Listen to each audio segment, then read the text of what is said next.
Easter பண்டிகையை முன்னிட்டு தமிழகத்தில் உள்ள தேவாலயங்களில் சிறப்பு பிரார்த்தனைகள் நடந்தன.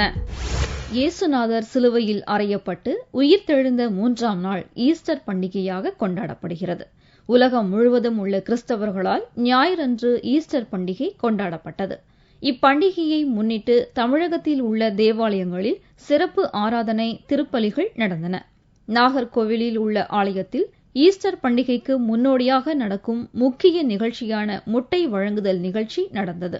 முட்டையானது கல்லறையின் குறியீடாகவும் அதை உடைப்பதன் மூலம் வாழ்க்கை புதுப்பிக்கப்படுவது, மீட்டெடுக்கப்படுவது என்ற அர்த்தம் காணப்படுகிறது. அதன் அடிப்படையில் ஆராதனையில் கலந்து கொண்டவர்களுக்கு ஈஸ்டர் முட்டை வழங்கப்பட்டது.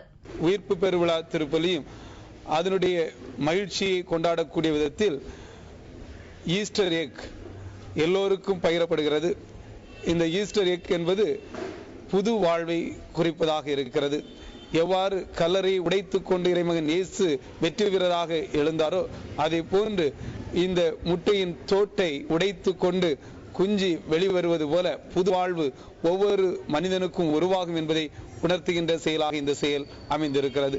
இதேபோல் கிருஷ்ணகிரி மாவட்டம் மயிலம் தூய பாத்திமா அன்னை தேவாலயத்தில் பங்குத்தந்தை தேவ சகாயம் தலைமையில் திருப்பலி நடந்தது. இதில் கிறிஸ்தவர்கள் ஏராளமானோர் கலந்து கொண்டு ஈஸ்டர் மெழுகுவர்த்தி ஏற்றினர்.